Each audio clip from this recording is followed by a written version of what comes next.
Bom, vamos lá, minha gente. Tô eu aqui, agora são 11, sei lá, vai que horas, quase meia-noite, não sei quanto. Eu ainda estou de uniforme, nem tomei banho, porque eu já sentei aqui no computador para ler, para fazer o levantamento, para poder explicar e justificar o meu questionamento de hoje. E antes de começar a entrar diretamente no artigo, eu acho importante a gente diferenciar uma coisa que quem é clínico, quem não é professor, não tem a mínima obrigação de saber disso. Mas é assim, existem artigos, eu sempre falo, quem acompanha a gente há mais tempo talvez já tenha ouvido falar, que existem artigos que são ótimos para decisões clínicas, para você decidir o que você vai fazer na sua clínica, como é o caso do zinco que está aqui em questionamento, por exemplo. Para você decidir se você receita ou não zinco para o seu paciente é um tipo de artigo que você tem que ler. Existem artigos que servem só para rigor de regulamentação, para você conseguir aprovar algum produto. Existem artigos que são para hipóteses, para que continuem estudos a respeito.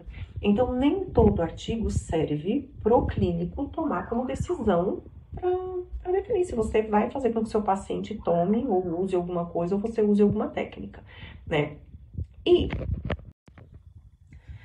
normalmente, via de regra, é assim, revisão sistemática, teoricamente, são trabalhos muito bons, se você simplesmente for olhar lá na pirâmide de evidência científica. Então, se você pegar meta-análise, se você pegar revisão sistemática, são trabalhos importantes para a sua tomada de decisão clínica. Só que qualquer revisão sistemática é boa, qualquer meta-análise é boa. Tem muitos profissionais que usam isso como garantia de qualidade de resultado, mas entenda que é assim. Revisão sistemática é a junção de um monte de artigo que fez teste com um N de paciente e você usa as informações desse artigo, você faz uma seleção de todo mundo que tem trabalhos semelhantes, analisando a mesma coisa, você junta esses N's todos e ao invés de você ter um N pequeno de amostra, você tem um N grande. Então, se você tem uma junção de trabalhos muito bons, você vai ter uma revisão sistemática muito boa, uma meta-análise muito boa. Agora, se você tem a junção de um monte de artigo ruim, dane-se que essa revisão sistemática e meta-análise é a mesma coisa que nada. Então, meta-análise e revisão sistemática não é garantia de qualidade de artigo. E é justamente isso que eu quero mostrar aqui para vocês. E normalmente, via de regra, é assim, revisão sistemática, teoricamente, são trabalhos muito bons, se você simplesmente for olhar lá na pirâmide de evidência científica. Então, se você pegar meta-análise, se você pegar revisão sistemática, são trabalhos importantes para a sua tomada de decisão clínica. Só que qualquer revisão sistemática é boa, qualquer meta-análise é boa. Tem muitos profissionais que usam isso como garantia de qualidade de resultado, mas entenda que é assim. Revisão sistemática é a junção de um monte de artigo que fez teste com um N de paciente e você usa as informações desse artigo, você faz uma seleção de todo mundo que tem trabalhos semelhantes, analisando a mesma coisa, você junta esses N's todos e ao invés de você ter um N pequeno de amostra, você tem um N grande. Então, se você tem uma junção de trabalhos muito bons, você vai ter uma revisão sistemática muito boa, uma meta-análise muito boa. Agora, se você tem a junção de um monte de artigo ruim, dane-se que essa revisão sistemática e meta-análise é a mesma coisa que nada. Então, meta-análise e revisão sistemática não é garantia de qualidade de artigo. E é justamente isso que eu quero mostrar aqui para vocês. Só 4 artigos eram pertinentes. Desses 4, 3 eles colocaram como se fosse trabalhos controlados, randomizados, que dentro da decisão de tomada clínica é o melhor tipo de trabalho, que é o RCT, né? Que são os trabalhos, que são oh, meu Deus do céu, acabei de falar, ensaio clínico randomizado. Essa seria a melhor opção. Então, 3 são ensaios clínicos randomizados e 1 seria relato de caso. E aqui tem uma parte importante que ele usa aqui, ó, na critério de inclusão, isso aqui que eu queria mostrar para vocês. Deixa eu só achar, porque eu não... Aqui, ó, não selecionei, ó. Para ser incluído, o que eles usaram de opções de inclusão? Ensaios clínicos randomizados, que seria uma ótima, Estudos de coorte, isso aqui é estudo de acompanhamento. Então, por exemplo, eu apliquei a toxina hoje, eu vejo daqui 3 meses o que aconteceu, se durou mais, se durou menos. E por que que isso, para este tipo de análise, é um trabalho péssimo, não tem muita validade? Para tomada de decisão clínica, eu tô falando, tá? Ele tem uma importância enorme em outras situações, mas não para tomada de decisão clínica. Porque se no mês que você aplicou a toxina, por exemplo, se no mês que você aplicou a toxina, deixa eu afastar aqui, você trabalhou mais do que o mês anterior, ou se hidratou mais, ou, sei lá, comeu mais feijão, né? O povo adora falar que comer feijão não pode. Não sei, qualquer coisa. Sabe, seu filho deu mais trabalho, sua cachorra, você teve que andar mais com sua cachorra, qualquer coisa que é da sua rotina, do seu dia a dia, pode interferir nesse resultado e as pessoas que estão fazendo os trabalhos não têm controle disso. Então, num trabalho de coorte, não tem como você garantir que aquele resultado é exatamente por conta da medicação. Vocês entendem isso? Então, assim, ó, colocar aqui seleção de coorte, trabalhos de coorte, diminui muito o peso de validade dessa revisão sistemática. Aí outra situação é aqui, ó, série de casos. Séries de casos normalmente são artigos que têm pelo menos um N de 6, pelo menos 6 participantes, ou seja, uma quantidade muito pequena para você conseguir abranger uma variedade muito grande de variações fisiológicas e de organismos para você determinar alguma coisa. Também tem sua importância, mas não para tomada de decisão clínica. E reporte de caso é caso clínico, é um caso clínico, é um paciente. Tá? Então, só isso aqui, a seleção dos artigos que foram colocadas como opções, são artigos muito ruins para sua tomada de decisão clínica. Mas isso nem é o pior desse artigo.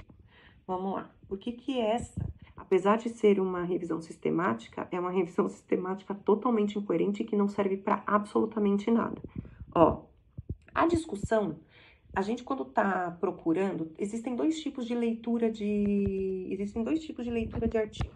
Existe a leitura de artigo que você faz para obter conhecimento, então, às vezes, tudo que tá aqui na discussão pode ser importante para que você obtenha informações e vá em busca de outros artigos relevantes. Então, tudo depende. Se você está lendo um artigo para conhecer o tema, para entender o tema, ou se você está lendo um artigo para decidir o que você faz com o seu paciente. São duas leituras completamente diferentes. Para você determinar se um artigo é decente para sua tomada de decisão clínica, você não vai passar nem perto da leitura da discussão, porque a discussão, tanto a introdução quanto a discussão, são basicamente opiniões pessoais do autor e que, quando é para ser um artigo ruim, cheio de tendência, eles vão achar tudo na literatura que tentam confirmar o que eles acharam. Eles nunca vão colocar aqui coisas que contradizem o que eles fizeram. Então, a discussão e a introdução não são válidos para você determinar se um artigo é bom ou ruim. O que você tem que olhar? Material e método e resultado. Isso te diz se isso é um artigo que vale a pena você seguir para determinar sua conduta clínica ou não. Vamos para o resultado. Bom, vamos para o resultado. Deixa eu virar a tabela aqui. Isso aqui me dá certa vertigem. Ó, gente, eu vou virar o telefone aqui. Peço desculpa, não vou virar. Vou continuar assim, ó. Só para vocês terem uma ideia.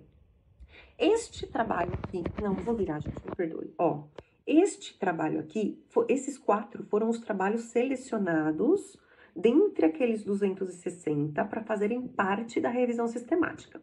Aí, se vocês olharem, este primeiro artigo aqui é aquele mesmo artigo que eu fiz a análise antes, falando que é um artigo totalmente tendencioso, que esse cara, ele tem a patente da fitase com zinco, que ele interrompeu o estudo antes porque ele disse que o resultado dele foi tão bom que rompeu o cegamento, então invalidou o trabalho. Só que aqui, veja que eles mal leram o trabalho, porque aqui eles colocam, o trabalho começou com 99 pacientes, terminou com 77 teoricamente, mas paciente que finalizou finalizou o tratamento proposto, que era fazer parte dos 3 braços de teste, foram só 27, 20 alguma coisa. Ou seja, se eles tivessem lido o artigo decentemente, aqui não teria 77 casos, aqui teria 20 alguma coisa casos, porque foram os finais.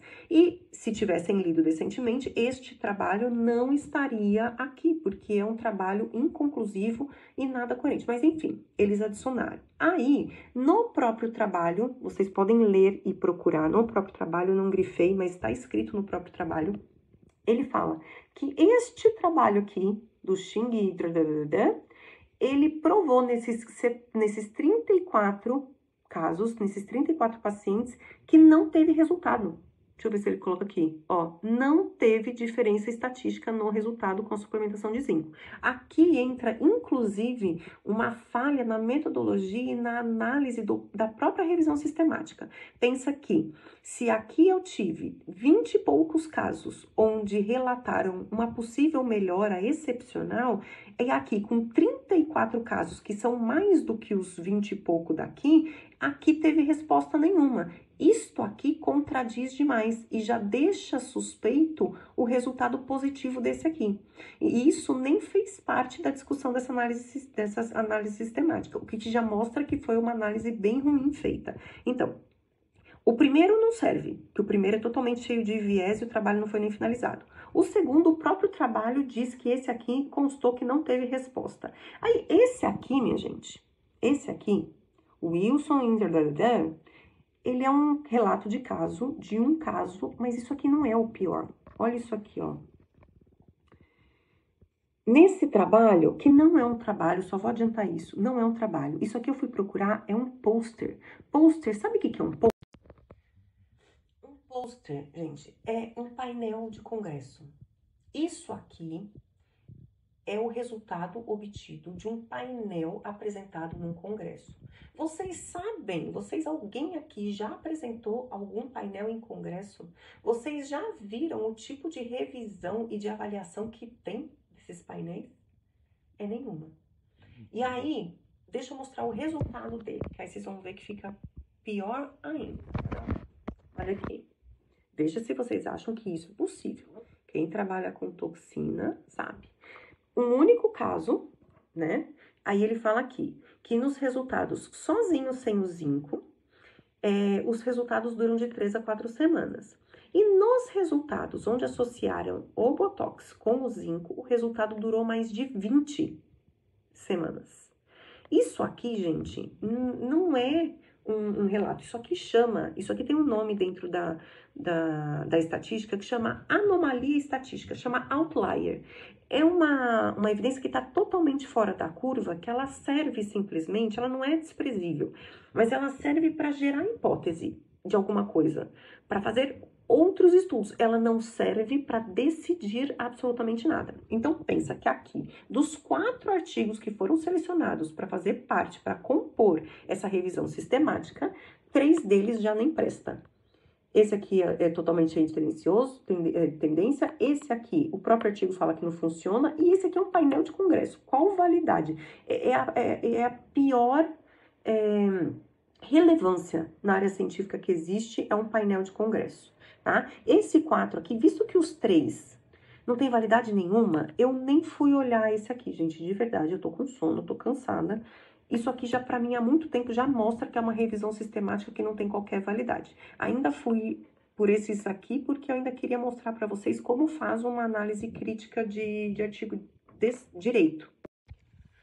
Bom, então vamos lá.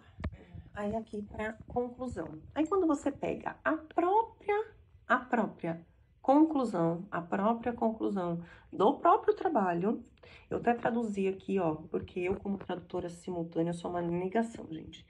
Ó, estabelecemos uma possível correlação entre a suplementação de zinco e a duração e ou efeito da toxina botulínica. No entanto, a falta de uniformidade entre os estudos em relação aos tipos de toxina doses, músculos injetados e condições dos pacientes impediu-nos de realizar uma meta-análise e tirar uma conclusão definitiva. Ensaios clínicos padronizados de maior porte devem ser conduzidos para identificar os candidatos ideais para a suplementação de zinco e determinar doses e duração adequada do tratamento. Ou seja, deixa eu tirar aqui porque ninguém merece isso. Ou seja, a própria revisão, apesar de ter inúmeras falhas, gente, uma cara de louca, inúmeras falhas, ele mesmo conclui que não é possível fazer nada. Porque eles pegaram uma heterogeneidade tão grande de trabalhos, porque pensa que assim, eles estão fazendo análise, tudo bem que são tudo ruim os trabalhos, mas eles estão analisando trabalhos que tratam distonia, trabalhos com distonia, trabalhos com toxina do tipo B, não é toxina do tipo A, trabalhos que tratam sorriso gengival, blefaroespasmo. Pensa que cada um tem uma fisiologia, cada um tem uma causa, cada um tem uma dose, uma forma de tratamento, um tempo de intervalo entre as sessões. É uma heterogeneidade de tudo que é lado. Então veja que nem a seleção de artigos permitiu que isso fosse uma revisão sistemática decente. Então uma revisão sistemática, ela é importante, ela é válida? É, mas desde que você tenha, no mínimo, 10 trabalhos, que já acho que já dá, 10 trabalhos de qualidade sendo analisados para que você consiga juntar e fazer uma revisão sistemática ou ainda estender isso por uma meta-análise. Agora, se você não tem trabalhos decentes, se você é sobre um tema que saiu recentemente, que tem 2, 3 casos relatados, você vai fazer revisão sistemática do quê? Então, gente, entenda que não é revisão sistemática e meta-análise não é garantia de qualidade. Você precisa sentar a bunda na cadeira e ler e analisar o artigo do mesmo jeito. Então, simplesmente colocar um artigo, uma revisão sistemática e falar é um bom estudo, eu concordo, é um ótimo estudo, desde que você faça uma análise crítica, né? E não usando o resumo de inteligência artificial. Eu sei que às vezes eu pareço, não, gente, eu sou muito direta, mais do que devia. Mas eu acho que a minha vida é tão atribulada, é tanta coisa, que se você fica muito cheio de nhenhenhê, você perde muito tempo desnecessário. Então eu acabo sendo tudo muito direta. Eu acho que existem informações que servem para o nosso crescimento, tanto pessoal quanto profissional. E isso aqui, essa análise, essa discussão que se iniciou, eu acredito que ela é de grande valia para o conhecimento, para o entendimento do quanto a inteligência artificial é perigosa, do quanto ela engana, do quanto ela pega alguns artigos e ela considera o que está no artigo uma realidade e vai induzir o profissional que está usando a inteligência artificial para fazer uma análise crítica ao erro, de usar algo que não tem a literatura que sustente. Então, tome cuidado. A minha revolta é real porque eu tenho me deparado cada vez mais com professores fazendo uso de inteligência artificial para responder para aluno, para avaliar trabalho de aluno, que eu acho inadmissível, de verdade. Então, assim, não fique revoltada comigo, não fique brava. Eu não sei outra maneira de explicar isso sem ser direta. Mas não é com o intuito de diminuir ninguém, tá bom? Espero que essa leitura tenha sido de grande valia e de aprendizado para todos que querem aprender, pelo menos, tá bom? Beijo, boa noite. Gente, resumindo, para finalizar, eu esqueci de finalizar. Se você quer prescrever zinco para o seu paciente, achando que a sua toxina vai durar mais, fique à vontade. Você só vai encarecer o tratamento, e você vai fazer isso sem qualquer garantia científica de que isso pode realmente funcionar. Você só está encarecendo o trabalho do seu paciente, o tratamento do seu paciente. Além do que, existem outros problemas. Zinco é um complemento que é neurotóxico. Então, se o seu paciente, por exemplo, não tem deficiência de zinco, pode ser que ele não tenha resposta nenhuma e isso ainda pode piorar a saúde dele. Então, avalie direito. Você pode perceber, por exemplo, resultados de melhora em paciente que tem deficiência de zinco. Nesse vai resolver. Agora, se você é um paciente normal, que está em quantidades normais, com seu organismo funcionando normal, não vai funcionar mais, ele não vai se tornar um super organismo, porque está colocando mais zinco, ele tem um teto de funcionamento. É isso que as pessoas não entendem. Então, tome cuidado, porque não tem comprovação científica nenhuma de que o zinco realmente faz com que a toxina dure mais. E se você não tem um controle adequado do quanto de zinco seu paciente tem, você ainda pode criar um problema para ele. Então, pensa direito.